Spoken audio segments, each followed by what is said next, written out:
ಅಥವಾ ಹುಟ್ಟಿರುವಂತಹ ದಿನ, ಯೇಸು ಕ್ರಿಸ್ತ ಹುಟ್ಟಿರುವಂತಹ ದಿನ, ಡೇಟು, ಗಂಟೆಗಳು ಸಹ, ಅಂದ್ರೆ ಸಮಯವೂ ಸಹ ಅವರಿಗೆ ಗೊತ್ತಿರುತ್ತೆ. ಆದ್ರೂ ಕೂಡ ಅಥವಾ ಅವರಿಂದ ನಾವು ಜ್ಞಾನಿಗಳ, ಅವರಿಂದ ನಾವು ಬುದ್ಧಿವಂತ. ಒಮ್ಮೆ ಯೋಚನೆ ಮಾಡ್ತಿರ್ಬೇಕು ಸಿಸ್ಟರ್ಸ್, ಯಾವುದನ್ನ ನೀವು ಆಚರಣೆಗೆ ತರಬೇಕು, ಯಾವುದನ್ನ ತರಬಾರದು ಅಂತ ಕೂಡ ನಾವು ಬರೆಯಲ್ಪಟ್ಟಿದೆ. ಸರಿ, ಈ ವಾಕ್ಯವನ್ನು ಗಮನಿಸಿದ ಮುಂಚಿತವಾಗಿ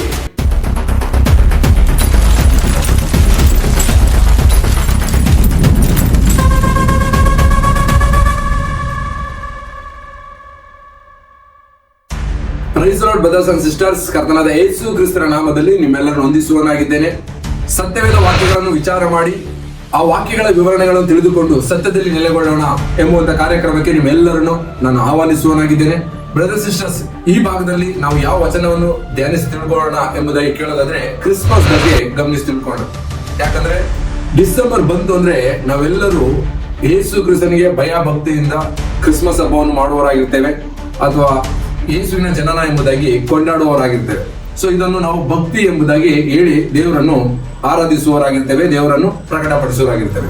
ಆದರೆ ಈ ಹಬ್ಬವು ಅಥವಾ ಈ ಆಚರಣೆಯು ಸತ್ಯವೇದ ಎಲ್ಲಾದ್ರೂ ಬರೆಯಲ್ಪಟ್ಟಿದೆಯಾ, ಇದನ್ನು ಮಾಡುವಂತದ್ದು ಸರಿನಾ, ದೇವರ ವಾಕ್ಯಕ್ಕೆ ಅನುಗುಣವಾಗಿದೆಯಾ ಅಥವಾ ವಿರೋಧವಾಗಿದೆಯಾ ಎಂಬುದಾಗಿ ಈ ಭಾಗದಲ್ಲಿ ಗಮನಿಸೋಣ ಬ್ರದರ್ಸ್.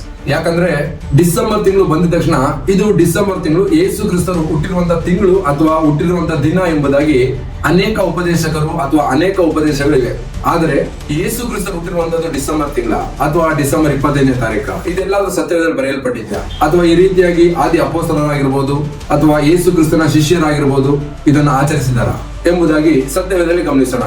ಮುಖ್ಯವಾಗಿ ತಿಳ್ಕೊಬೇಕಾಗಿರುವಂತದ್ದು, ಯೇಸು ಕ್ರಿಸ್ತರು ಮನುಷ್ಯನಾಗಿ ಹುಟ್ಟಿ ಅಂದ್ರೆ ಮನುಷ್ಯನಾಗಿ ಜನಿಸಿ ಈ ಭೂಲೋಕದಲ್ಲಿ 33.5 ವರ್ಷ ಜೀವಿಸಿದ್ದಾರೆ. ಸೊ ಈ 33.5 ವರ್ಷ ಜೀವಿತದಲ್ಲಿ ಅವರಿಗೆ ಎಲ್ಲಾದ್ರೂ ಬರ್ತ್ಡೇಯನ್ನು ಆಚರಣೆ ಮಾಡಿದಾರಾ ಅಥವಾ ಅವರ ಜನನ ದಿನವನ್ನು ಅಂದ್ರೆ ಕ್ರಿಸ್ಮಸ್ ಹಬ್ಬವನ್ನು ಆಚರಣೆ ಮಾಡಿದಾರಾ? ಯಾಕಂದ್ರೆ ಆದಿ ಅಪೊಸ್ತಲರಾಗಿರ್ಬೋದು ಅಥವಾ ಮರಿಯರಾಗಿರ್ಬೋದು ಯಾರಾದ್ರೂ ಆಚರಿಸಿದಾರಾ ಎಂಬುದಾಗಿ ನೋಡೋದಾದ್ರೆ ಸತ್ಯವೇದದಲ್ಲಿ ನಮಗೆ ಎಲ್ಲೂ ಕಾಣಿಸೋದಿಲ್ಲ ಬ್ರದರ್ಸ್ ಸಿಸ್ಟರ್ಸ್. ಹಾಗಾದ್ರೆ ನಾವು ಒಮ್ಮೆ ಯೋಚನೆ ಮಾಡಿ ತಿಳ್ಕೋಬೇಕು, ಅಪೊಸ್ತಲರೇ ಆಚರಣೆ ಮಾಡಿಲ್ಲ ಮತ್ತು ಅಲ್ಲಿದ್ದಂತ ಶಾರೀರಿಕವಾಗಿದ್ದಂತ ಮರಿಯಳಾಗಿರ್ಬೋದು, ಯೋಸೇಫನ್ ಆಗಿರ್ಬೋದು, ಅದಕ್ಕಿಂತ ಹೆಚ್ಚಾಗಿ ನಾವು ನೋಡೋದಾದ್ರೆ ಯೇಸು ಕ್ರಿಸ್ತನಿಗಿಂತ ಅಂದ್ರೆ ಶಾರೀರದಲ್ಲಿ ದೇವರು ಬಂದಾಗ, ಯೇಸು ಕ್ರಿಸ್ತನಾಗಿ ಬಂದಾಗ ಆ ಸಮಯದಲ್ಲಿ ಯೇಸು ಕ್ರಿಸ್ತರು ಹುಟ್ಟುವುದಕ್ಕಿಂತ 6 ತಿಂಗಳು ಮುಂಚೆ ಹುಟ್ಟಿದಂತ ಯೋಹಾನನು ಕೂಡ ಅವರು ಹುಟ್ಟಿದಂತ ದಿನ ಮತ್ತು ತಿಂಗಳು ಡೇಟ್ ಗೊತ್ತೇ ಇರುತ್ತೆ. ಆದ್ರೆ ಯೋಹಾನನು ಕೂಡ ಆಚರಣೆ ಮಾಡಲಿಲ್ಲ. ಅದಕ್ಕಿಂತ ಹೆಚ್ಚಾಗಿ ಮರಿಯಳು ಕೂಡ ಯೇಸು ಕ್ರಿಸ್ತರು ಹುಟ್ಟಿರುವಂತ ದಿನ, ಡೇಟು, ಗಂಟೆಗಳು ಸಹ ಅಂದ್ರೆ ಸಮಯವೂ ಸಹ ಅವರಿಗೆ ಗೊತ್ತಿರುತ್ತೆ. ಆದ್ರೂ ಕೂಡ ಯೇಸು ಕ್ರಿಸ್ತನ ಆಚರಣೆಯನ್ನು ಅಥವಾ ಕ್ರಿಸ್ಮಸ್ ಹಬ್ಬವನ್ನು, ಯೇಸು ಕ್ರಿಸ್ತನ ಜನನ ದಿನವನ್ನು ಆಚರಣೆ ಮಾಡಲಿಲ್ಲ ಎಂಬುದಾಗಿ ಸತ್ಯವೇದ ಹೇಳುತ್ತೆ. ಹಾಗಾದ್ರೆ ಅವರೇ ಆಚರಣೆ ಮಾಡಲಿಲ್ಲ, ಈಗ ನಾವು ಆಚರಣೆ ಮಾಡ್ತಾ ಇದೀವಿ ಎಂಬುದಾಗಿ ನೋಡೋದಾದ್ರೆ ನಾವು ಅವ್ರಿಗಿಂತ ಪರಿಶುದ್ಧರ ಅಥವಾ ಅವ್ರಿಗಿಂತ ನಾವು ಜ್ಞಾನಿಗಳ, ಅವ್ರಿಗಿಂತ ನಾವು ಬುದ್ಧಿವಂತರ? ಒಮ್ಮೆ ಯೋಚನೆ ಮಾಡಿ ತಿಳ್ಕೋಬೇಕು ಸಿಸ್ಟರ್ಸ್. ಸರಿ, ಈ ಕ್ರಿಸ್ಮಸ್ ಹಬ್ಬವನ್ನು ಆಚರಣೆ ಮಾಡ್ಲಿಕ್ಕೆ ಯೇಸು ಕ್ರಿಸ್ತರು ಆದಿ ಅಪೊಸ್ತಲರಿಗೆ ಹೇಳಲಿಲ್ವಾ ಅಥವಾ ಹೇಳೋದನ್ನೇನಾದ್ರೂ ಮರ್ತು ಬಿಟ್ರ ಎಂಬುದಾಗಿ ಕೇಳೋದಾದ್ರೆ ಈ ಕ್ರಿಸ್ಮಸ್ ಬಗ್ಗೆ ಅಲ್ಲಿ ಯೇಸುವಿನ ಜನನದ ಹುಟ್ಟಿದ ದಿನದ ಹಬ್ಬವನ್ನಾಗ್ಲಿ ಮಾಡ್ಬೇಕು ಎಂಬುದಾಗಿ ಎಲ್ಲೂ ಹೇಳಲಿಲ್ಲ, ಹೇಳೋದಕ್ಕೆ ಅವರು ಮರೀಲಿಲ್ಲ, ಮರೆಯೋದು ಇಲ್ಲ. ಯಾಕಂದ್ರೆ ನಾವು ಹಳೆ ಒಡಂಬಡಿಕೆಯಲ್ಲಿ ನೋಡೋದಾದ್ರೆ 7 ಹಬ್ಬಗಳ ಕುರಿತು ಬರೆಯಲ್ಪಟ್ಟಿದೆ. ಯಾಜಕ ಕಾಂಡದಲ್ಲಿ ನಾವು ಗಮನಿಸುವಾಗ 7 ಹಬ್ಬಗಳ ಕುರಿತು ಬರೆಯಲ್ಪಟ್ಟಿದೆ. ನೋಡಿ, ಅರ್ಥ ಮಾಡ್ಕೊಳ್ಳಿ. ಐಗುಪ್ತ ದೇಶದಿಂದ ಕಾನಾನ್ ದೇಶಕ್ಕೆ ಕರೆದುಕೊಂಡು ಹೋಗುವಂತ ಸಮಯದಲ್ಲಿ ಈ ಹಬ್ಬವನ್ನು ನೆನಪಿಗೋಸ್ಕರ ಅಥವಾ ಯೆಹೋವನಿಗೋಸ್ಕರ, ನಿಮ್ಮ ಮಕ್ಕಳಿಗೆ ನೆನಪು ತರುವುದಕ್ಕೋಸ್ಕರ ಈ ಹಬ್ಬವನ್ನು ಆಚರಿಸಬೇಕು ಎಂಬುದಾಗಿ ಹೇಳಿದ್ದಾರೆ. ಸಂಪೂರ್ಣವಾಗಿ ಅರ್ಥ ಮಾಡ್ಕೊಳ್ಳಿ ಸಿಸ್ಟರ್ಸ್. ನಾವು ಈ ಲೋಕದಲ್ಲಿ ಪಾಪದಲ್ಲಿ ಜೀವಿಸುತ್ತಿರುವಾಗ ಯೇಸು ಕ್ರಿಸ್ತರು ಈ ಪಾಪದ ಲೋಕದಿಂದ ಬಿಡಿಸುವುದಕ್ಕೋಸ್ಕರ, ಪರಲೋಕ ರಾಜ್ಯಕ್ಕೆ ಕರ್ಕೊಂಡು ಹೋಗೋದಕ್ಕೋಸ್ಕರ, ಆತನು ಕಲ್ವಾರಿ ಶಿಲುಬೆಯಲ್ಲಿ ಬಲಿಯಾಗುವುದಕ್ಕೋಸ್ಕರ ಈ ಭೂಲೋಕಕ್ಕೆ ಮನುಷ್ಯನಾಗಿ ಹುಟ್ಟು ಬಂದಿದ್ದಾರೆ ಅಲ್ವಾ? ಸೊ ಹುಟ್ಟು ಬಂದಿರುವಂತಹ ದೇವರು ಈ ಲೋಕದಿಂದನೇ ನಮ್ಮನ್ನು ತೆಗೆದು ಪರಲೋಕದಲ್ಲಿ ಇರಿಸುವಂತ ಆ ವಿಷಯ ಎಷ್ಟು ದೊಡ್ಡ ವಿಷಯ. ಆ ವಿಷಯಕ್ಕೋಸ್ಕರ ಜನಿಸಿ ಬಂದಂತ ಆ ದಿನವನ್ನು ಹಬ್ಬವಾಗಿ ಆಚರಿಸು ಎಂಬುದಾಗಿ ಹೇಳ್ತಿರ್ಲಿಲ್ವಾ? ಖಂಡಿತವಾಗ್ಲೂ ಹೇಳ್ತಿರ್ ಬ್ರದರ್ಸ್. ಆದ್ರೆ ಹೇಳಲಿಲ್ಲ ಎಂಬುದಾಗಿ ನಾವು ನೋಡೋದಾದ್ರೆ ನಾವು ಅರ್ಥ ಮಾಡ್ಕೊಳ್ಬೇಕು, ಯೇಸು ಕ್ರಿಸ್ತನ ಜನನ ದಿನವನ್ನು ಅಥವಾ ಯೇಸು ಕ್ರಿಸ್ತನ ಬರ್ತ್ಡೇಯನ್ನು ಅಥವಾ ಕ್ರಿಸ್ಮಸ್ ಹಬ್ಬವನ್ನು ಆಚರಿಸಬೇಕು ಎಂಬುದಾಗಿ ಅಲ್ಲ. ಯಾಕಂದ್ರೆ ಈಗ ನಾವು ಧ್ಯಾನಿಸೋಣ, ಯೇಸು ಕ್ರಿಸ್ತರು ಹೇಳಿರುವಂತದ್ದು ಯಾವುದನ್ನ ನೀವು ಆಚರಣೆಗೆ ತರಬೇಕು, ಯಾವುದನ್ನ ತರಬಾರದು ಎಂಬುದಾಗಿ ಕೂಡ ನಾವು ಬರೆಯಲ್ಪಟ್ಟಿದೆ. ಸರಿ, ಈ ವಾಕ್ಯವನ್ನು ಗಮನಿಸೋದ್ರಿಂದ ಮುಂಚಿತವಾಗಿ ನಾವು ತಿಳ್ಕೊಳ್ಬೇಕು, ಈ ಡಿಸೆಂಬರ್ 25 ಅಥವಾ ಡಿಸೆಂಬರ್ ತಿಂಗಳು ನಮ್ಗೆ 12ನೇ ತಿಂಗಳಾಗಿದೆ ಬ್ರದರ್ಸ್. ಆದ್ರೆ ಇದು ಯಹೂದಿ ಕ್ಯಾಲೆಂಡರ್ ಪ್ರಕಾರ ಅಥವಾ ಜೂಯಿಸ್ ಕ್ಯಾಲೆಂಡರ್ ಪ್ರಕಾರ 9ನೇ ತಿಂಗಳು ಎಂಬುದಾಗಿ ಬರೆಯಲ್ಪಟ್ಟಿದೆ. ಅಂದ್ರೆ ಕಿಸ್ಲೇವ್ ತಿಂಗಳು ಎಂಬುದಾಗಿ. ಇದು ಕ್ಯಾಲೆಂಡರ್ ಮಾತ್ರ ತಾನೇ ಬರೆಯಲ್ಪಟ್ಟಿರುವಂತದ್ದು, ಸತ್ಯವೇದದಲ್ಲಿ ಎಲ್ಲೂ ಇಲ್ವಲ್ಲ ಎಂಬುದಾಗಿ ಕೇಳೋದಾದ್ರೆ ಸತ್ಯವೇದಲ್ಲೂ ಕೂಡ ಬರೆಯಲ್ಪಟ್ಟಿದೆ. ನಮಗೆ ಡಿಸೆಂಬರ್ 12ನೇ ತಿಂಗಳಾದ್ರೆ ಅವರಿಗೆ ಅಂದ್ರೆ ಯಹೂದ್ಯರಿಗೆ ಇದು 9ನೇ ತಿಂಗಳಾಯ್ತು ಬದಲಿಸ್ಟಸ್. ಅದ್ರಲ್ಲಿ ಏನು ವಿಶೇಷ? 9ನೇ ತಿಂಗಳಾದ್ರೇನು 12ನೇ ತಿಂಗಳಾದ್ರೇನು ಕ್ರಿಸ್ಮಸ್ ಹಬ್ಬವನ್ನು ಆಚರಣೆ ಮಾಡ್ಲಿಕ್ಕೆ? ಅಂದ್ರೆ ಈಗ ನಾವು 12ನೇ ತಿಂಗಳು ಡಿಸೆಂಬರ್ ತಿಂಗಳು ಯೇಸು ಕ್ರಿಸ್ತನು ಹುಟ್ಟಿರುವಂತಹ ತಿಂಗಳು ಅಥವಾ ದಿನ ಎಂಬುದಾಗಿ ಆಚರಣೆ ಮಾಡ್ತಾ ಇದ್ದೀವಿ. ಆದ್ರೆ ಸತ್ಯವೇದ ಹೇಳುತ್ತೆ 12ನೇ ತಿಂಗಳು ಅಂದ್ರೆ ನಮಗೆ 12ನೇ ತಿಂಗಳು, ಅವ್ರಿಗೆ 9ನೇ ತಿಂಗಳು ಆಗಿರೋದ್ರಿಂದ ಅವ್ರಿಗೆ ಅದು ಮಳೆಗಾಲ. ಆ ಮಳೆಗಾಲದಲ್ಲಿ ಯೇಸು ಕ್ರಿಸ್ತನು ಹುಟ್ಟಿರೋದಕ್ಕೆ ಚಾನ್ಸೇ ಇಲ್ಲ ಅಥವಾ ಅವಕಾಶನೇ ಇಲ್ಲ ಎಂಬುದಾಗಿ ಸತ್ಯವೇದ ನಮಗೆ ತಿಳಿಸುವಂತದ್ದಾಗಿದೆ. ಈಗ ವಾಕ್ಯವನ್ನು ಗಮನಿಸೋಣ. ನಮಗೆ ಡಿಸೆಂಬರ್ ತಿಂಗಳು 12ನೇ ತಿಂಗಳಾಗಿರೋದ್ರಿಂದ ಅವರಿಗೆ ಅಂದ್ರೆ ಯಹೂದ್ಯರಿಗೆ 9ನೇ ತಿಂಗಳಾಗಿದೆ. ವಾಕ್ಯ ಗಮನಿಸೋಣ. ಜಕಾರ್ಯ 7ನೇ 1ನೇ ವಚನ ಗಮನಿಸಬೇಕಾದ್ರೆ ಕಿಸ್ಲೇವ್ ಎಂಬ 9ನೇ ತಿಂಗಳಿನ ಎಂಬುದಾಗಿ ಬರೆಯಲ್ಪಟ್ಟಿದೆ. ಸೊ ಕಿಸ್ಲೇವ್ ಅಂದ್ರೆ 9ನೇ ತಿಂಗಳು, ಅದು ನಮಗೆ ಡಿಸೆಂಬರ್ ತಿಂಗಳು 12ನೇ ತಿಂಗಳಾಗುತ್ತೆ.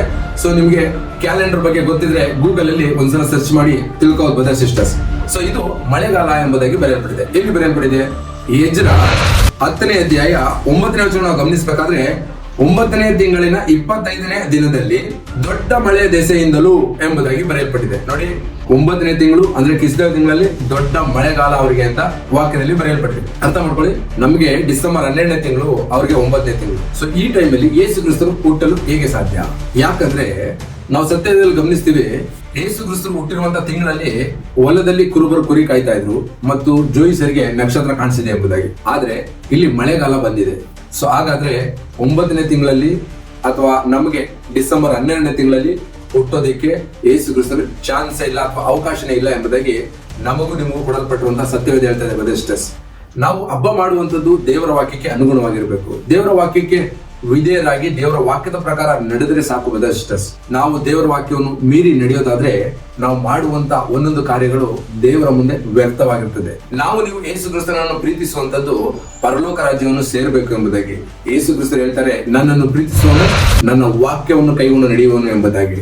ಸೊ ನಿಜವಾಗಿಯೂ ನಾವು ಯೇಸು ಕ್ರಿಸ್ತನ ಪ್ರೀತಿಸೋದಾದ್ರೆ, ನಿಜವಾಗ್ಲೂ ಯೇಸು ಕ್ರಿಸ್ತನ ಮಕ್ಕಳೇ ಆಗಿರೋದಾದ್ರೆ ನಾವು ಅವ್ರು ಹೇಳಿರುವಂತಹ ಮಾತುಗಳನ್ನು ಚಾಚು ತಪ್ಪದೆ ಕೈಗೊಂಡು ನಡೀತೀವಿ ಹೊರತು ದೇವರ ವಾಕ್ಯದಲ್ಲಿ ಇಲ್ಲದೆ ಇರುವಂತಹ ಕಾರ್ಯಗಳನ್ನು ನಾವು ಆಚರಣೆ ಮಾಡಿ ನಾವು ದೇವರನ್ನು ದೂಷಿಸುವವರಾಗಿರಬಾರ್ದು ಎಂಬುದಾಗಿ ಸ್ಪಷ್ಟವಾಗಿ ತಿಳಿದಿರಬೇಕು ಸಿಸ್ಟರ್ಸ್.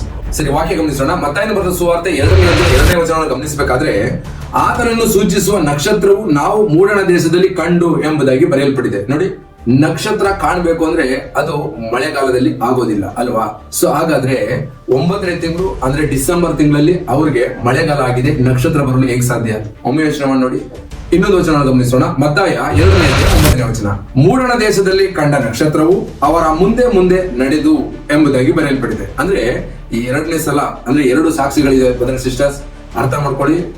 ನಕ್ಷತ್ರಗಳು ಕಾಣಿಸಿವೆ, ನಕ್ಷತ್ರ ಬಂದಿವೆ ಎಂಬುದಾಗಿ ನೋಡೋದಾದ್ರೆ ಆ ತಿಂಗಳಲ್ಲಿ ಮಳೆಗಾಲ ಇರಬಾರದು ಎಂಬುದಾಗಿ ನಮ್ಗೆ ಗೊತ್ತಾಗಿದೆ. ಅಂದ್ರೆ ಯೇಸು ಕ್ರಿಸ್ತರು ಹುಟ್ಟಿರ್ಬೇಕಾದ್ರೆ ನಕ್ಷತ್ರ ಕಾಣಿಸಿದೆ ಎಂಬುದಾಗಿ ಸತ್ಯವೇದ ಹೇಳ್ತಾ ಇದೆ. ಹಾಗಾದ್ರೆ ಡಿಸೆಂಬರ್ ತಿಂಗಳು ನಮಗೆ 12ನೇ ತಿಂಗಳು, ಅವರಿಗೆ 9ನೇ ತಿಂಗಳು, ಆ 9ನೇ ತಿಂಗಳಲ್ಲಿ ಮಳೆಗಾಲ ಎಂಬುದಾಗಿ ಸತ್ಯವೇದ ನಮಗೆ ತಿಳಿಸುವಂತದ್ದಾಗಿದೆ. ಲೂಕ 2ನೇ ಅಧ್ಯಾಯ ವಚನ 6 ಗಮನಿಸಬೇಕಾದ್ರೆ ಮರಿಯಳು ಪೂರ್ಣ ಗರ್ಭಿಣಿಯಾಗಿದ್ದಳು, ಆಕೆಯು ತನ್ನ ಚೊಚ್ಚಲ ಮಗನನ್ನು ಎತ್ತು ಗೋದಲಿಯಲ್ಲಿ ಮಲಗಿಸಿದಳು. ಆ ಸೀಮೆಯಲ್ಲಿ ಕುರುಬರು ಹೊಲದಲ್ಲಿದ್ದುಕೊಂಡು ರಾತ್ರಿಯಲ್ಲಿ ತಮ್ಮ ಕುರಿಗಳನ್ನು ಕಾಯುತ್ತಿರಲಾಗಿ ಎಂಬುದಾಗಿ ಬರೆಯಲ್ಪಟ್ಟಿದೆ. ಸೊ ವಾಕ್ಯವನ್ನು ಸ್ಪಷ್ಟವಾಗಿ ಗಮನಿಸಿ. ನಿಮ್ ಕೈಲಿ ಕೊಡಲ್ಪಟ್ಟಿರುವಂತಹ ಸತ್ಯವೇದ ಏನ್ ಬರೆಯಲ್ಪಟ್ಟಿದೆ? ಮರಿಯಳು ಪೂರ್ಣ ಗರ್ಭಿಣಿ ಆಗಿದ್ದಳು, ಚೊಚ್ಚಲ ಮಗನನ್ನು ಎತ್ತಿದ್ದಳು ಎಂಬುದಾಗಿ. ಅದು ಗೋದಲಿಯಲ್ಲಿ ಮಲಗಿದ್ದು. ಇದು ಯೇಸು ಕ್ರಿಸ್ತರು ಹುಟ್ಟಿರುವಂತಹ ದಿನ ಅಥವಾ ತಿಂಗಳು. ಆ ತಿಂಗಳಲ್ಲಿ ಆ ದಿನದಲ್ಲಿ ಕುರುಬರು ಹೊಲದಲ್ಲಿ ಕುರಿ ಕಾಯ್ತಾ ಇದ್ರು. ಸೊ ಮಳೆಗಾಲದಲ್ಲಿ ಕುರುಬರು ಕುರಿ ಕಾಯಲು ಹೇಗೆ ಸಾಧ್ಯ? ಒಮ್ಮೆ ಯೋಚನೆ ಮಾಡಿ ನೋಡಿ ಬ್ರದರ್ ಸಿಸ್ಟರ್ಸ್. ಹಾಗಾದ್ರೆ ಇದು ಡಿಸೆಂಬರ್ ತಿಂಗಳಲ್ಲ ಅನ್ನುವಂಥದ್ದು ಸತ್ಯವೇದ ನಮಗೆ ತಿಳಿಸುವಂತದ್ದಾಗಿದೆ. ನೋಡಿ, ವಾಕ್ಯನ ಅರ್ಥ ಮಾಡ್ಕೊಳ್ಳಿ ಸ್ಪಷ್ಟ ಬ್ರದರ್ ಸಿಸ್ಟರ್ಸ್. ನಿಮ್ಮ ಕೈಲಿ ಸತ್ಯವೇದ ಕೊಡಲ್ಪಟ್ಟಿದೆ. ಇವತ್ತು ನಾನು ಕೂಡ ಕ್ರಿಸ್ಮಸ್ ಹಬ್ಬವನ್ನು ಮಾಡಬೇಕು ಅಂತ ಹೇಳೋದಾದ್ರೆ ಯಾಕೆ ಮಾಡಬೇಕು, ಸತ್ಯವೇದ ಎಲ್ಲಾದ್ರೂ ಬರೆಯಲ್ಪಟ್ಟಿದೆ ಎಂಬುದಾಗಿ ನೀವು ಒಮ್ಮೆ ಯೋಚನೆ ಮಾಡಬೇಕು. ಮತ್ತು ನಾನೇನಾದ್ರೂ ಕ್ರಿಸ್ಮಸ್ ಹಬ್ಬವನ್ನು ಆಚರಣೆ ಮಾಡಬಾರ್ದು ಎಂಬುದಾಗಿ ಹೇಳೋದಾದ್ರೆ ಯಾಕೆ ಮಾಡಬಾರ್ದು ಎಂಬುದಾಗಿ ಸತ್ಯವೇದ ಹುಡುಕೋರಾಗ ಬ್ರದರ್ ಸಿಸ್ಟರ್ಸ್. ಸೊ ಇಷ್ಟೆಲ್ಲ ಗೊತ್ತಿದ್ರು ಕೂಡ ಅನೇಕ ಮೇಧಾವಿಗಳು ಅಥವಾ ಉಪದೇಶಕರು ಯೇಸು ಕ್ರಿಸ್ತರು ಹುಟ್ಟಿದ ದಿನದಲ್ಲಿ ದೇವದೂತರು ಕೊಂಡಾಡ್ಲಿಲ್ವಾ, ಪರಲೋಕದಲ್ಲಿ ಮಹಿಮೆ ಉಂಟಾಗ್ಲಿಲ್ವಾ, ಆದ್ರಿಂದ ನಾವೆಲ್ಲರೂ ಕೊಂಡಾಡೋಣ, ಹರ್ಷಗೊಳ್ಳೋಣ ಎಂಬುದಾಗಿ ಹೇಳಿ ಪ್ರೇರೇಪಿಸುವವರಾಗಿರ್ತಾರೆ. ಬ್ರದರ್ ಸಿಸ್ಟರ್ಸ್, ಅರ್ಥ ಮಾಡ್ಕೊಳ್ಳಿ. ದೇವರು ಹೇಳಿರುವಂತ ವಾಕ್ಯದ ಪ್ರಕಾರ ನಡೆಯೋದಾದ್ರೆ ಮಾತ್ರನೇ ದೇವರಿಗೆ ಮಹಿಮೆ ಉಂಟಾಗುವಂತದ್ದು. ಸೊ ಹೇಗೆ ದೇವರನ್ನು ಕೊಂಡಾಡಬಹುದು ಅಥವಾ ಪರಲೋಕದಲ್ಲಿ ಯಾವಾಗ ಮಹಿಮೆ ಉಂಟಾಗುತ್ತದೆ ಎಂಬುದಾಗಿ ಕೇಳೋದಾದ್ರೆ ಅದಕ್ಕಾಗಿ ವಾಕ್ಯ ಗಮನಿಸೋಣ. ಲೂಕ 15:7 ವಚನ ನಮ್ಗೆ ಹೀಗೆ ಹೇಳುತ್ತೆ, ದೇವರ ಕಡೆಗೆ ತಿರುಗಿಕೊಳ್ಳುವ ಒಬ್ಬ ಪಾಪಿಯ ವಿಷಯವಾಗಿ ಪರಲೋಕದಲ್ಲಿ ಸಂತೋಷ ಉಂಟಾಗುವುದೆಂದು ನಿಮಗೆ ಹೇಳುತ್ತೇನೆ ಎಂಬುದಾಗಿ ಬರೆಯಲ್ಪಟ್ಟಿದೆ. ಅರ್ಥ ಮಾಡ್ಕೊಳ್ಳಿ, ಒಬ್ಬ ದೇವರ ಕಡೆಗೆ ತಿರ್ಕೊಳ್ಳೋದ್ರಿಂದ, ಒಬ್ಬ ಪಾಪಿ ಮನ ತಿರುಗೋದ್ರಿಂದ ಪರಲೋಕದಲ್ಲಿ ಸಂತೋಷ ಉಂಟಾಗುತ್ತೆ ಎಂಬುದಾಗಿ ಬರೆಯಲ್ಪಟ್ಟಿದೆ ಹೊರತು ನೀವು ಕ್ರಿಸ್ಮಸ್ ಮಾಡೋದ್ರಿಂದ, ಈಸ್ಟರ್ ಮಾಡೋದ್ರಿಂದ ಪರಲೋಕದಲ್ಲಿ ಹಬ್ಬ ಎಂಬುದಾಗಿ ಇಲ್ಲ. ಬ್ರದರ್ಸ್ ಸಿಸ್ಟರ್ಸ್, ಸತ್ಯವೇದ ವಾಕ್ಯದಲ್ಲಿ ಬರೆಯಲ್ಪಟ್ಟಿರೋ ಪ್ರಕಾರ ನಾವು ನಡೆದ್ರೆ ದೇವರಿಗೆ ಮಹಿಮೆ ಉಂಟಾಗುತ್ತೆ ಹೊರತು ನಮ್ಮದೇ ಆದ ಆಲೋಚನೆ ಪ್ರಕಾರ ಹೋದ್ರೆ ದೇವರಿಗೆ ಮಹಿಮೆ ಉಂಟಾಗೋದಿಲ್ಲ ಎಂಬುದನ್ನು ನಾವು ತಿಳಿದಿರ್ಬೇಕು. ಸರಿ, ನಮ್ಗೆ ಇನ್ನೊಂದು ಆಲೋಚನೆ ಬರ್ಬೋದು. ಕ್ರಿಸ್ಮಸ್ ಹಬ್ಬವನ್ನು ಹೇಳಿ ಯೇಸು ಕ್ರಿಸ್ತ ಹುಟ್ಟಿದ್ದಾರೆ ಎಂಬುದಾಗಿ ಹೇಳಿ ನಾವು ಒಬ್ಬ ಪಾಪಿಯನ್ನು ಮನ ತಿರುಗಿಸ್ಬೋದಲ್ವಾ, ರಕ್ಷಣೆ ಮಾಡೋ ಜನರು ಬರ್ತಾರಲ್ವಾ ಅಂತ ನಾವು ತಿಳ್ಕೊಳ್ಬಹುದು. ಆದ್ರೆ ವಾಕ್ಯ ಹೇಳುತ್ತೆ, ನನ್ನ ಮರಣದ ಕುರಿತು, ಯೇಸು ಕ್ರಿಸ್ತನ ಮರಣದ ಕುರಿತು ಹೇಳಿ ಎಂಬುದಾಗಿ ಬರೆಯಲ್ಪಟ್ಟಿದೆ. ವಾಕ್ಯ ಗಮನಿಸೋಣ. 1 ತಿಮೋಥಿ 2ನೇ ಅಧ್ಯಾಯ 6ನೇ ವಚನ ಗಮನಿಸಬೇಕಾದ್ರೆ, ಎಲ್ಲರ ವಿಮೋಚನಾರ್ಥಕವಾಗಿ ಆತನನ್ನು ಒಪ್ಪಿಸಿ ಬಿಟ್ಟನು, ಇದೇ ತಕ್ಕ ಸಮಯದಲ್ಲಿ ಹೇಳಬೇಕಾದ ಸಾಕ್ಷಿಯು. ಅಂದ್ರೆ ಯೇಸು ಕ್ರಿಸ್ತನು ಒಪ್ಪಿಸಿರುವಂತ ಅಥವಾ ಯೇಸು ಕ್ರಿಸ್ತನು ನಮ್ಮ ಪಾಪ ಶಾಪಗಳಿಗೋಸ್ಕರ ಕಲುವಾರಿ ಶಿಲುಬೆಯಲ್ಲಿ ಬಲಿ ಆಗಿರುವಂತ ವಿಷಯವನ್ನು ಹೇಳ್ಬೇಕು ಎಂಬುದಾಗಿ ಹೇಳಿದ್ದಾರೆ ಹೊರತು ನನ್ನ ಜನ್ಮದಿನವನ್ನು ಹೇಳಿ ಅಥವಾ ಕ್ರಿಸ್ಮಸ್ ಮಾಡಿ ಎಂಬುದಾಗಿ ಹೇಳಲಿಲ್ಲ ಎಂಬುದನ್ನು ಸತ್ಯವೇದ ನಮ್ಗೆ ಹೇಳ್ತಾ ಇದೆ. ಬ್ರದರ್ಸ್ ಸಿಸ್ಟರ್ಸ್, ಅರ್ಥ ಮಾಡ್ಕೊಳ್ಳಿ, ಸತ್ಯವೇದ ಏನ್ ಬರೆಯಲ್ಪಟ್ಟಿದ್ಯೋ, ಹೇಗ್ ಬರೆಯಲ್ಪಟ್ಟಿದ್ಯೋ ಅದ್ರ ಪ್ರಕಾರ ನಾವು ಜೀವಿಸುವವರಾಗಿರ್ಬೇಕು. ಆಗಲೇ ನನಗೂ ನಿಮಗೂ ಪರಲೋಕ ರಾಜ್ಯ ಸಿಗುವಂತದ್ದು. ಸೊ ನಮ್ಗೆ ಇನ್ನೊಂದು ಆಲೋಚನೆ ಉದ್ಭವಿಸಬಹುದು, ಏನಂದ್ರೆ ಬ್ರದರ್ ಕ್ರಿಸ್ಮಸ್ ಮಾಡುವಂತ ಸಮಯದಲ್ಲಿ ಸುವಾರ್ತೆ ಸಾರದಂಗ ಆಗುತ್ತಲ್ಲ ಬ್ರದರ್ ಎಂಬುದಾಗಿ. ಅರ್ಥ ಮಾಡ್ಕೊಳ್ಳಿ, ಸುವಾರ್ತೆನ ಸಾರಬೇಕು, ಅದು ವಾಕ್ಯ ನೋಡ. ಅದಕ್ಕಿಂತ ಮುಂಚಿತವಾಗಿ ಯೇಸು ಕ್ರಿಸ್ತರು ಹುಟ್ಟದೇ ಇರುವಂತ ಒಂದು ತಿಂಗಳನ್ನು ತಗೊಂಡು, ಯೇಸು ಕ್ರಿಸ್ತರು ಹುಟ್ಟದೇ ಇರುವಂತ ಒಂದು ದಿನವನ್ನು ತೆಗೆದುಕೊಂಡು ಸುಳ್ಳನ್ನು ಹೇಳಿ ದೇವರನ್ನು ಮಹಿಮೆ ಪಡಿಸುವಂತದ್ದು ನಮ್ಗೆ ಅವಶ್ಯಕತೆ ಇದೆಯಾ? ಒಮ್ಮೆ ಯೋಚನೆ ಮಾಡಿ. ಸುಳ್ಳಿಗೆ ತಂದೆ ಯಾರು? ಸೈತಾನನು. ನೀವು ಸೈತಾನ ಹೃದಯದಲ್ಲಿ ಇಟ್ಕೊಂಡು ಸೈತಾನನ್ನ ಸುಳ್ಳು ಹೇಳ್ಕೊಂಡು ಸೈತಾನ ಪ್ರಕಟಪಡಿಸಿ ಆ ನಂತರ ಯೇಸು ಕ್ರಿಸ್ತನ ಪ್ರಕಟಪಡಿಸ್ತೀನಿ ಅನ್ನುವಂಥದ್ದು ಎಷ್ಟು ಮಾತ್ರ ಸರಿ? ಒಮ್ಮೆ ಯೋಚನೆ ಮಾಡಿ ನೋಡಿ. ಸರಿ, ಈಗ ಸುವಾರ್ತೆ ಸಾರಕ್ಕೆ ಡಿಸೆಂಬರ್ ತಿಂಗಳೇ ಬೇಕಾ? ವಾಕ್ಯ ಗಮನಿಸೋಣ. 2 ತಿಮೋಥಿ 4ನೇ ಅಧ್ಯಾಯ 2ನೇ ವಚನ ಗಮನಿಸಬೇಕಾದ್ರೆ, ಅನುಕೂಲವಾದ ಕಾಲದಲ್ಲಿಯೂ ಅನುಕೂಲವಿಲ್ಲದ ಕಾಲದಲ್ಲಿಯೂ ಅದರಲ್ಲಿ ಆಸಕ್ತನಾಗಿರು ಎಂಬುದಾಗಿ ಬರೆಯಲ್ಪಟ್ಟಿದೆ. ಅಂದ್ರೆ ಯೇಸು ಕ್ರಿಸ್ತನ ಸುವಾರ್ತೆ ಸಾರಬೇಕಾದ್ರೆ, ಉಪದೇಶ ಮಾಡಬೇಕಾದ್ರೆ ಅನುಕೂಲ ಇರ್ಲಿ ಅನುಕೂಲ ಇರ್ತಾ ಇರ್ಲಿ, ಯಾವಾಗಲೂ ಆಸಕ್ತನಾಗಿರುವಂತ. ಅದೇ ಡಿಸೆಂಬರ್ ಯಾಕಬೇಕು? ಅದಕ್ಕೆ ಜನವರಿನೇ ಯಾಕಬೇಕು? 365 ದಿನ ಎಲ್ಲ ದಿನವೂ ಒಳ್ಳೆ ದಿನ. ಬ್ರದರ್ಸ್ ಸಿಸ್ಟರ್ಸ್, ಯಾವಾಗ ಬೇಕಾ ಸುವಾರ್ತೆ ಸಾರಬಹುದು ನಾವು. ಆದರೆ ಯೇಸು ಕ್ರಿಸ್ತರು ಹುಟ್ಟದೇ ಇರುವಂತ ಒಂದು ತಿಂಗಳನ್ನು, ದಿನವನ್ನು ತೆಗೆದುಕೊಂಡು ನಾವು ಇದು ಯೇಸು ಕ್ರಿಸ್ತರು ಹುಟ್ಟಿರೋ ದಿನ, ಯೇಸು ಕ್ರಿಸ್ತರು ಹುಟ್ಟಿರುವಂತ ತಿಂಗಳು, ಆ ಕ್ರಿಸ್ಮಸ್ ಹಬ್ಬ ಎಂಬುದಾಗಿ ಹೇಳಿ ದೇವರ ವಾಕ್ಯವನ್ನು ಅಲ್ಲಗಳೆಯುವಂತದ್ದು ಅವಶ್ಯಕತೆ ಇದೆಯಾ? ಒಮ್ಮೆ ಯೋಚನೆ ಮಾಡಿ ನೋಡಿ ಬ್ರದರ್ಸ್ ಸಿಸ್ಟರ್ಸ್. ಸೊ ಎಲ್ರಿಗೂ ದೇವರ ಮೇಲೆ ಭಯ ಇದೆ, ಭಕ್ತಿ ಇದೆ, ನನಗೂ ಕೂಡ ಇದೆ ಬ್ರದರ್ಸ್ ಸಿಸ್ಟರ್ಸ್. ಆದ್ದರಿಂದಲೇ ನಾ ಇವತ್ತು ಈ ವಿಡಿಯೋ ಮುಖಾಂತರವಾಗಿ ನಿಮ್ಗೆ ಈ ವಾಕ್ಯವನ್ನು ದೇವರ ಆತ್ಮನ ಸಹಾಯದಿಂದ ತೋರಿಸ್ಕೊಡೋನಾಗಿದ್ದೇನೆ. ಬ್ರದರ್ಸ್ ಸಿಸ್ಟರ್ಸ್, ಅರ್ಥ ಮಾಡ್ಕೊಳ್ಳಿ, ನಾವು ಪರಲೋಕ ರಾಜ್ಯವನ್ನು ಸೇರ್ಬೇಕೆ ಹೊರತು ನಮ್ಮ ಆತ್ಮವನ್ನು ನಷ್ಟ ಮಾಡ್ಕೊಂಡು ಹೋಗ್ಬಾರ್ದು ಅನ್ನುವಂಥದ್ದು ಮುಖ್ಯ ಉದ್ದೇಶ ಆಗಿದೆ. ಸೊ ಈಗ ಕ್ರಿಸ್ಮಸ್ ಹಬ್ಬ ಅನ್ನುವಂಥದ್ದು ಸತ್ಯವೇದದಲ್ಲಿ ಇಲ್ಲ ಎಂಬುದಾಗಿ ನಾವು ತಿಳಿದಿದ್ದೇವೆ, ಅಥವಾ ಯೇಸು ಕ್ರಿಸ್ತರು ಡಿಸೆಂಬರ್ ತಿಂಗಳಲ್ಲಿ ಹುಟ್ಟಿಲ್ಲ ಎಂಬುದಾಗಿ ತಿಳ್ಕೊಂಡು. ಹಾಗಾದ್ರೆ ಈ ಹಬ್ಬವನ್ನು ಪ್ರಾರಂಭ ಮಾಡಿದವರು ಯಾರು? ಈಗ ಆದಿ ಅಪೊಸ್ತಲರು ಮಾಡಲಿಲ್ಲ, ಮರಿಯಳು, ಜೋಸೆಫು ಇವರು ಯಾರು ಕೂಡ ಮಾಡಲಿಲ್ಲ. ಹಾಗಾದ್ರೆ ಈ ಹಬ್ಬ ಎಲ್ಲಿಂದ ಪ್ರಾರಂಭವಾಯಿತು ಅಂತ ನಾವು ಕೇಳೋದಾದ್ರೆ, ಕಾನ್ಸ್ಟೆಂಟಿನೋಪಲ್ ಅಂದ್ರೆ ಈ ಕಾನ್ಸ್ಟೆಂಟಿನೋಪಲ್ ರಾಜ 313ರಲ್ಲಿ ರಾಜ್ಯವನ್ನು ಆಡಳಿತ ಮಾಡಲಿಕ್ಕೆ ಪ್ರಾರಂಭ ಮಾಡ್ತಾನೆ. ಸೊ ಇದು 330ರ ನಂತರ 336ರಿಂದ ಪ್ರಾರಂಭವಾಗುತ್ತದೆ. ಸೊ ಇದು ಎಲ್ಲಿಂದ ಪ್ರಾರಂಭವಾಯಿತು ಅಂದ್ರೆ ರೋಮನ್ ರಾಜ್ಯದ ಸಭೆಯಿಂದ ಪ್ರಾರಂಭವಾಗಿರುವಂತದ್ದು. ಈ ರೋಮನರು ಯಾರು ಅಂತ ನಾವು ಕೇಳೋದಾದ್ರೆ, ಮೊದಲು ಬಾಬಿಲೋನ್ ದೇಶ ಇರುತ್ತೆ. ಸೊ ಇದನ್ನ ನಾವು ದಾನಿಯೇಲ್ ಗ್ರಂಥದಲ್ಲಿ ಓದಿ ತಿಳ್ಕೊಳ್ಬಹುದು. ಸೊ ಈ ಬಾಬಿಲೋನ್ ದೇಶದ ನಂತರವೇ ಬರುವಂತದ್ದು ಮೇದ್ಯ ಪಾರಸ್ಯ ದೇಶ. ಸೊ ಇದಾದ ನಂತರ ಬರುವಂತದ್ದು ಗ್ರೀಸ್ ದೇಶ. ಸೊ ಈ ಗ್ರೀಕ್ ದೇಶ 4 ರಾಜ್ಯವಾಗಿ ಒಡೆಯಲ್ಪಡುತ್ತೆ. ಈ 4 ರಾಜ್ಯದಲ್ಲಿ ಒಂದು ರಾಜ್ಯವಾಗಿದ್ದೇ ಈ ರೋಮನ್ ರಾಜ್ಯ. ಈ ರೋಮನರು ಮೊದಲು ಮಾಡ್ತಿದ್ದಂಥದ್ದು ಸೂರ್ಯನನ್ನು ದೇವರು ಎಂಬುದಾಗಿ ಪೂಜೆ ಮಾಡುವವರಾಗಿದ್ರು. ಆ ಸಮಯದಲ್ಲಿ ಯಾವಾಗ ಕಾನ್ಸ್ಟೆಂಟಿನೋಪಲ್ ಬಂದು ನೀವು ಈ ಯೇಸು ಕ್ರಿಸ್ತನ ಅಂಗೀಕರಿಸಿಕೊಳ್ಬೇಕು ಎಂಬುದಾಗಿ ಹೇಳಿದನು, ಅಂಗೀಕರಿಸಿಕೊಂಡ್ರು. ಆದ್ರೆ ಮನಪೂರ್ವಕವಾಗಿ ಅಲ್ಲ. ಈ ಮನಪೂರ್ವಕವಾಗಿ ಅಂಗೀಕರಿಸಿಕೊಳ್ಳದೆ ಇರುವಂತ ಇವರ ಆಚಾರವನ್ನು ಆಚರಣೆ ಮಾಡ್ಲಿಕ್ಕೋಸ್ಕರ ಸೂರ್ಯ ದೇವರು ಹುಟ್ಟಿದ ದಿನವನ್ನು ಅಥವಾ ಸೂರ್ಯನನ್ನು ಆರಾಧಿಸುತ್ತಿದ್ದಂತ ದಿನವನ್ನು ಯೇಸು ಕ್ರಿಸ್ತನ ಜನನದ ದಿನ ಎಂಬುದಾಗಿ ಹೇಳಿಕೊಂಡು ಕ್ರಿಸ್ಮಸ್ ಹಬ್ಬವನ್ನು ಆಚರಣೆ ಮಾಡಲಿಕ್ಕೆ ಪ್ರಾರಂಭವಾಗುತ್ತೆ. ಇದು ಪ್ರಾರಂಭವಾಗಿರುವಂತದ್ದು ಕ್ರಿಸ್ತ ಶಕ 336ರಿಂದ ಬ್ರದರ್ಸ್. ಅದಕ್ಕಿಂತ ಹಿಂದೆ ಅಪೋಸ್ತಲರು ಇದನ್ನ ಪ್ರಾರಂಭ ಮಾಡಲಿಲ್ಲ, ಅವರ ಸುತ್ತಲಿದ್ದಂತ ದೇವ ಸೇವಕರು ಕೂಡ ಇದನ್ನ ಪ್ರಾರಂಭ ಮಾಡಲಿಲ್ಲ ಅನ್ನುವಂತ ತಿಳಿದಿರಬೇಕು. ಸೊ ಹಾಗಾದ್ರೆ ನಮ್ಗೆ ಈಗ ಅರ್ಥ ಆಗ್ತದೆ, ಇದು ಮನುಷ್ಯರು ಕಲ್ಪಿಸಿರುವಂತ ಒಂದು ಹಬ್ಬ ಎಂಬುದಾಗಿ. ಈ ಮನುಷ್ಯರು ಕಲ್ಪಿಸಿದ ಹಬ್ಬವನ್ನು ಆಚರಣೆ ಮಾಡೋದಾದ್ರೆ ವಾಕ್ಯ ಏನ್ ಹೇಳುತ್ತೆ, ವಾಕ್ಯ ಗಮನಿಸೋಣ. ಮಾರ್ಕ 7ನೇ ವಚನ ಗಮನಿಸಬೇಕಾದ್ರೆ, ಮನುಷ್ಯರು ಕಲ್ಪಿಸಿದ ಕಟ್ಟಳೆಗಳನ್ನೇ ಅವರು ಬೋಧಿಸುವುದರಿಂದ ನನಗೆ ಭಕ್ತಿ ತೋರಿಸುವುದು ವ್ಯರ್ಥ ಎಂಬುದಾಗಿ. ನೋಡಿ, ಮನುಷ್ಯರು ಕಲ್ಪಿಸಿದಿರುವಂತ ಈ ಕ್ರಿಸ್ಮಸ್ ಆಗಿರ್ಲಿ, ಈಸ್ಟರ್ ಆಗಿರ್ಲಿ, ಗುಡ್ ಫ್ರೈಡೆ ಆಗಿರ್ಲಿ, ಯಾವುದೇ ಆಗಿದ್ರು ಕೂಡ ಇದು ದೇವರಿಗೆ ವ್ಯರ್ಥ. ದೇವರು ಹೇಳಿರುವ ರೀತಿಯಲ್ಲಿ ನಾವು ದೇವರನ್ನು ಮಹಿಮೆ ಪಡಿಸಬೇಕೆ ಹೊರತು ನಮ್ಮ ಆಸೆಗೋಸ್ಕರ, ನಮ್ಮ ಹೆಮ್ಮೆಗೋಸ್ಕರ, ನಮಗೋಸ್ಕರ ದೇವರ ವಾಕ್ಯವನ್ನು ಮೀರುವವರಾಗಿರಬಾರದು ಬ್ರದರ್ಸ್ ಸಿಸ್ಟರ್ಸ್. ಸೊ ಇನ್ನು ಕೆಲವರು ಹೇಳ್ತಾರೆ, ಕ್ರಿಸ್ಮಸ್ ಮಾಡದೇ ಇದ್ರೆ ಏನೋ ಒಂದು ಸ್ಟಾರ್ ಕಟ್ಬೋದಲ್ವಾ ಮನೆ ಮುಂದೆ ಎಂಬುದಾಗಿ. ಯಾಕಂದ್ರೆ ಈ ಸ್ಟಾರ್ ಕಟ್ಕೊಳ್ಳೋದಾದ್ರೆ ನಾವು ಕ್ರೈಸ್ತರು ಎಂಬುದಾಗಿ ಎಲ್ಲರೂ ಗೊತ್ತಾಗುತ್ತೆ, ಆದುದರಿಂದ ನಾವು ಮನೆ ಮುಂದೆ ಒಂದು ಸ್ಟಾರ್ ಗಳ ಹಾಕೋಣ ಎಂಬುದಾಗಿ ಹೇಳ್ತಾರೆ. ಆದ್ರೆ ವಾಕ್ಯ ಏನ್ ಹೇಳುತ್ತೆ ಅನ್ನುವಂಥದ್ದು ಇಂಪಾರ್ಟೆಂಟ್. ಸ್ಟಾರ್ ಹಾಕೋಬೇಕಾ ಅಥವಾ ನಾನೇ ಸ್ಟಾರ್ ಆಗಿರ್ಬೇಕಾ ಎಂಬುದನ್ನು ವಾಕ್ಯ ಗಮನಿಸೋಣ. ಯೋಹಾನ 35ನೇ ವಚನವನ್ನು ಗಮನಿಸುವಾಗ, ಯೋಹಾನನು ಉರಿಯುವ ದೀಪೋಪದೆಯಲ್ಲಿ ಪ್ರಕಾಶಿಸಿದನು ಎಂಬುದಾಗಿ ಬರೆಯಲ್ಪಟ್ಟಿದೆ. ನೋಡಿ, ಯೋಹಾನ ಸ್ಟಾರ್ ತಗೊಂಡು ಮನೆ ಮುಂದೆ ಕಟ್ಟುತ್ತಾ ಅಂತ ಇಲ್ಲ, ಅವನೇ ದೀಪದ ಉಪಾಧಿಯಲ್ಲಿ ಬೆಳಗಿದನು, ಪ್ರಕಾಶಿಸಿದನು.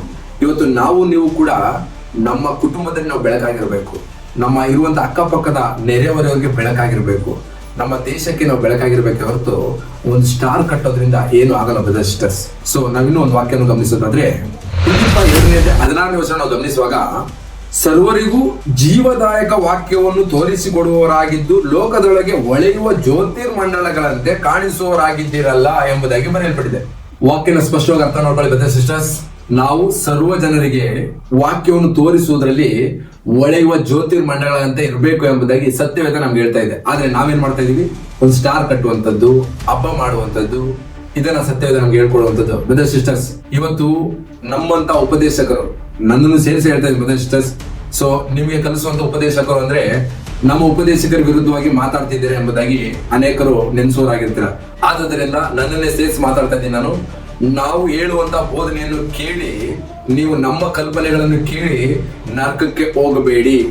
ಸತ್ಯವೇದದಲ್ಲಿ ಬರೆದಿದೆಯಾ, ಬರೆಯಲ್ಪಟ್ಟಿದೆಯಾ ಅಥವಾ ಬರೆಯಲಿಲ್ವಾ, ಸತ್ಯವೇದಲ್ಲಿರುವಂತ ವಾಕ್ಯ ಹೇಗಿದೆ, ಹೇಗೆ ನಮಗೆ ಕಲಿಸ್ಕೊಡುತ್ತೆ ಎಂಬುದನ್ನು ಒಮ್ಮೆ ಸತ್ಯವೇದವನ್ನು ತೆರೆದು ಓದಿ ತಿಳಿದುಕೊಂಡು ಸತ್ಯವೇದಕ್ಕೆ ಸಾಕ್ಷಿಯಾಗಿ ನಿಲ್ಲಿ ಬ್ರದರ್ಸ್ ಸಿಸ್ಟರ್ಸ್. ಸೊ ನಮ್ಮ ಮಾತಿಗೆ ಅಥವಾ ನಮ್ಮ ವಾಕ್ಯಾನಕ್ಕೆ ಅಥವಾ ಉಪದೇಶಕರ ವಾಕ್ಯಾನಕ್ಕೆ ನೀವು ಮರಳುಗೊಂಡು ನಿಮ್ಮ ಆತ್ಮವನ್ನು ನಷ್ಟಪಡಿಸ್ಕೊಳ್ಬೇಡಿ ಬ್ರದರ್ಸ್ ಸಿಸ್ಟರ್ಸ್. ಸತ್ಯವೇದವು ನಿಮಗೆ ಕೊಡಲ್ಪಟ್ಟಿದೆ. ಯೇಸು ಕ್ರಿಸ್ತರು ನನಗೆ ಮಾತ್ರ ಅಲ್ಲ, ನಿಮಗೂ ಕೂಡ ರಕ್ತವನ್ನು ಸುರಿಸಿ ನಿಮ್ಮ ಎಲ್ಲರ ಪಾಪವನ್ನು ತೊಳೆದಿರುವಂತದ್ದು ಯೇಸು ಕ್ರಿಸ್ತರೇ ಹೊರತು ನಮ್ಮಂತ ಉಪದೇಶಕರಲ್ಲ.